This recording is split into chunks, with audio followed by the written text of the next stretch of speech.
বাকী বাদ দিয়া তোমালোকৰ জীৱনৰ আটাইতকৈ হাৰ্টথ্ৰব বুলি যাক কোৱা হয় জুবিন গাৰ্গ। আজি জুবিন কেনেকৈ হৈছে?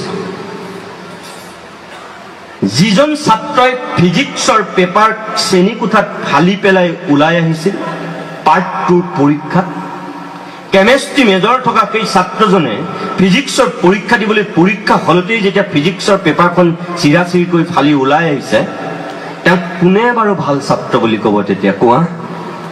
কি অধ্যক্ষ কি অধ্যাপক সকলোৱে কৈছিল এটা উদণ্ড আৰু বৰ বেয়া লোৱা। অধ্যক্ষওতো সুধিছিল যে তই কি কাম কৰিলি এইটো। অধ্যাপক বিলাকেতো বেয়াই পাইছিল। পৰীক্ষা হলত যিজন ল'ৰাই পৰীক্ষা দিবলৈ গৈ পেপাৰখন ফালি দিব তাকনো কোনো অধ্যাপকে ভাল বুলি ক'ব? সেই সময়ত আটাইতকৈ বেয়া আৰু উদণ্ড বুলি ভবা ছাত্ৰজনেইতো এতিয়া জুবিন হৈছে।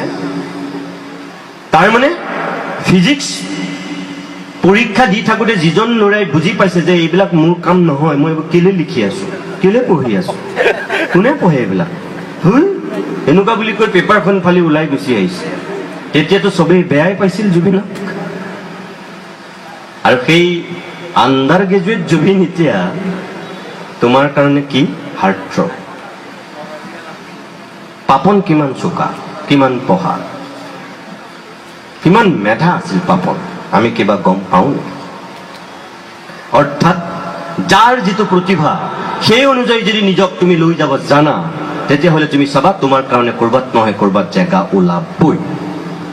তুমি যদি খেলি ভাল পোৱা, তুমি যদি নাচি ভাল পোৱা, তুমি যদি অভিনয় কৰি ভাল পোৱা, তুমি যদি গান গাই ভাল পোৱা, তুমি যদি কথা কৈ ভাল পোৱা, তেনেহ'লে সেই দিশত তুমি যাবলৈ চেষ্টা কৰা। কৰবাত নহয় কৰবাত উজলি উঠিবাই, তুমি চাবা। মই ক'ব লাগে